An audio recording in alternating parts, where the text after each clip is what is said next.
20.000 léguas submarinas. Capítulo 16. A pé pela planície submarina. O compartimento em que entráramos era o arsenal e o vestiário do Nautilus. Uma dúzia de escafandros pendurados nas paredes aguardavam os caçadores. Ned Land, quando os viu, manifestou evidente repugnância em vestir aquilo. Mas, meu caro Ned, as florestas de Crespo são submarinas. Essa é boa, comentou o desapontado arpoador, que via desvanecendo seus sonhos de comer carne fresca. E o senhor vai me meter nessas roupas? É indispensável. O senhor é ali para fazer o que entender, disse-me encolhendo os ombros. E quanto a mim, porém, só a força vestirei isso. Ninguém forçará, observou o Capitão Nemo. E você, conselho? Perguntou Ned. Onde for meu patrão, também irei.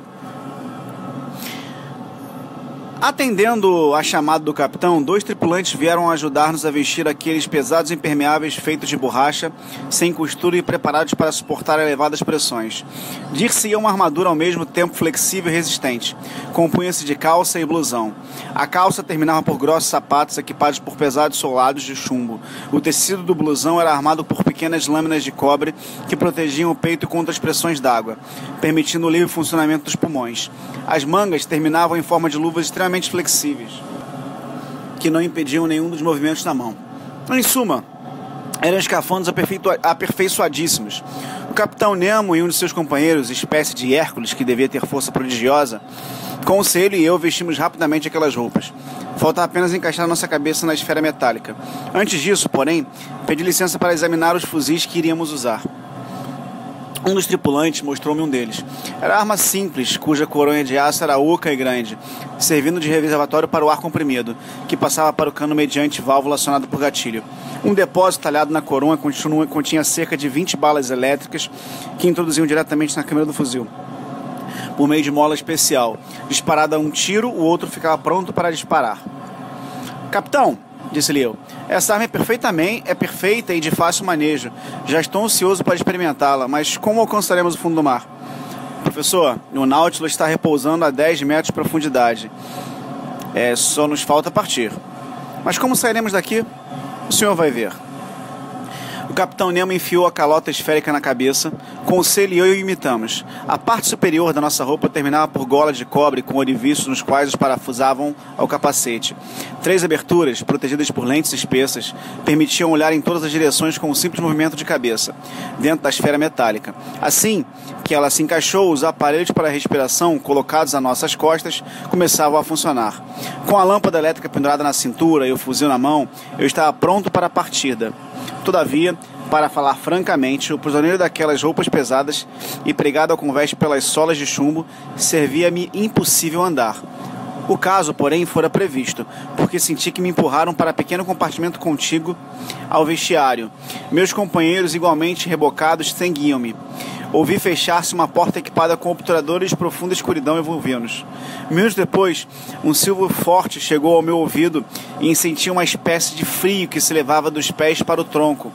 Era claro que havia aberto uma válvula e a água exterior invadia o compartimento em que nos encontrávamos. Uma segunda porta, situada no costado do Nautilus, abriu-se então. Uma claridade tênue surgiu. No instante seguinte, nossos pés calcavam o fundo do mar. Como poderia agora rememorar as impressões que experimentei naquele passeio sob as águas? A palavra é impotente para descrever tais maravilhas. O Capitão Nemo caminhava à frente e seu companheiro seguia alguns passos atrás de nós.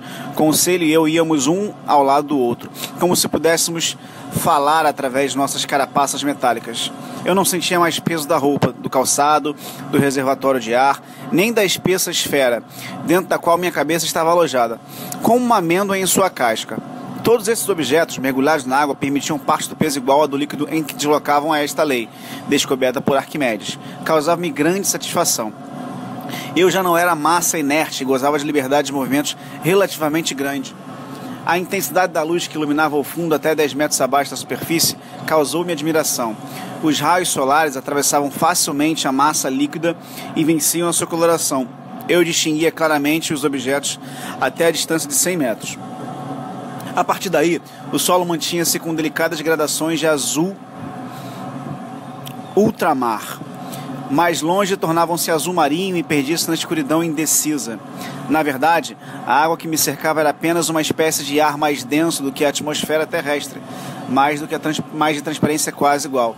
Por cima de mim divisava a calma superfície do mar. Caminhávamos sobre areia fina, compacta, sem as dobras deixadas na areia das praias pelas ondas.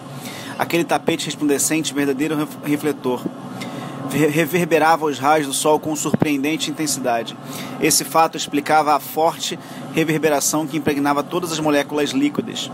Não sei se vão acreditar no que digo, mas naquela profundidade de 10 metros eu enxergava como se em plena luz do dia. Durante 15 minutos pisei aquela areia ardente misturada à impalpável poeira das conchas. O casco do Nautilus desenhava-se por longo escolho, desaparecia pouco a pouco. Mas o seu farol, quando a noite invadisse o seio das águas, devia facilitar nossa volta a bordo, projetando os seus raios com limpidez perfeita. Efeito difícil de compreender para quem só sobre a terra viu o lençol alvacento dos faróis. Em terra, a poeira de que o ar está saturado dá ao farol a aparência de nevoeiro luminoso, mas sob o mar, os raios elétricos transmitem-se com incomparável pureza. Entretanto, caminhávamos sempre e a planície de areia parecia interminável. Eu afastava com a mão e a cortina líquida que se fechava atrás de mim e os vestígios de meus passos apagavam-se imediatamente sob a pressão d'água. Em breve, algumas formas de objetos apenas esboçadas na distância tomaram forma de meus olhos. Reconheci magníficas penedias, atapetadas de zoófitos encantadores, e fiquei impressionado com efeitos próprios do meio líquido. Eram 10 horas da manhã. Os raios de sol atingiam a superfície das ondas em ângulo bastante oblíquo, e ao contato de sua luz, decomposta pela refração, como prisma, flores, rochedos, plântulas, mariscos, pópilos, matizavam-se com as 7 cores do espectro solar.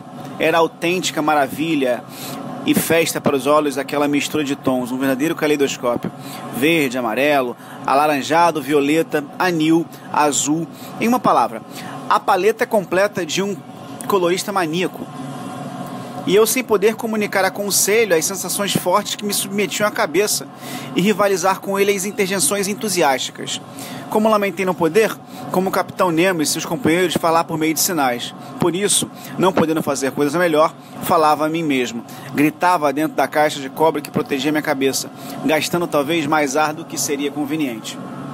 Diante daquele esplêndido espetáculo, o conselho parara e também eu.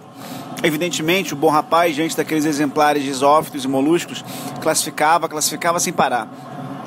Pólipos e equinodermos juncavam o solo. As ísias variadas, as cornulárias que viviam isoladamente, moitas de oculinas virgens, outrora conhecidas como coral branco, matréporas ouriçadas em forma de cogumelos, anêmonas aderentes por seu disco muscular, pareciam canteiros de flores, esmaltados por porpirtas, enfeitadas com gotilhas de tentáculos azulados.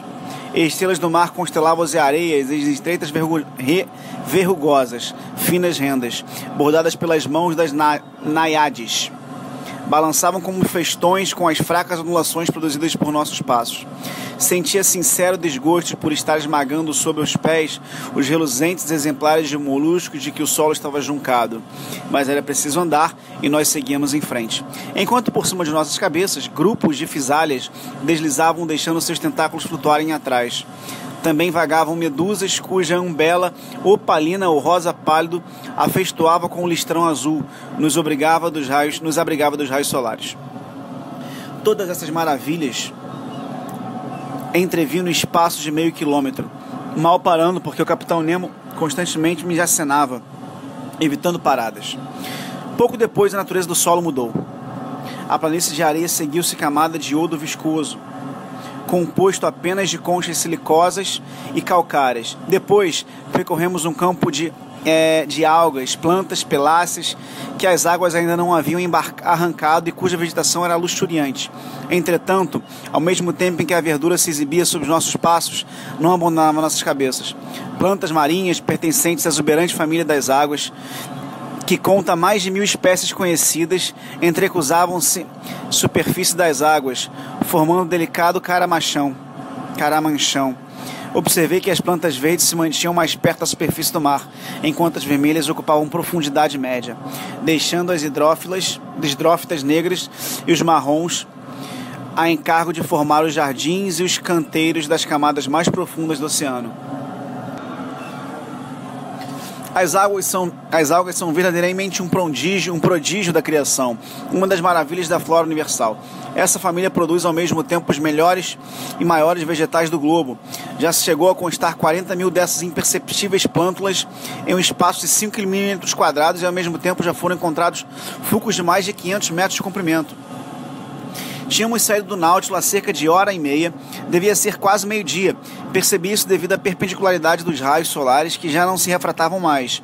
A magia das cores desaparecera pouco a pouco e os matizes esmeralda e safira desapareceram do nosso firmamento. Caminhávamos com um passo cadenciado que ressoava no solo com intensidade espantosa. Os menores ruídos eram transmitidos com velocidade a que o ouvido não está habituado na terra. Com efeito, a água é para o som muito melhor condutor do que o ar, propagando-se nela com velocidade 4 vezes maior. O solo começou então a descer em declive bem pronunciado. A luz tomou coloração uniforme. Atingimos 100 metros de profundidade, suportando assim pressão de 10 atmosferas. O meu escafandro, porém, fora confeccionado de maneira a que eu nem percebia tal pressão. Senti apenas certo embaraço na articulação dos dedos e até esse mal-estar não tardou a desaparecer. Quanto à fadiga que devia produzir aquele passeio de 2 horas, sob equipamento a que eu não estava habituado, era nula. Meus movimentos, auxiliados pela água, eram feitos com surpreendente facilidade. Chegamos àquela profundidade de 100 metros. Percebi ainda os raios solares, todavia muito fracos. Ao seu brilho intenso sucedera crepúsculo avermelhado, meio termo entre dia e noite. Entretanto, ainda enxergávamos o bastante e ainda não era necessário pôr em funcionamento a lâmpada. Nesse momento, o capitão Nemo parou. Esperou que eu alcançasse e mostrou-me algumas massas escuras que se viam na sombra, a pequena distância. Era a floresta da Ilha Crespo.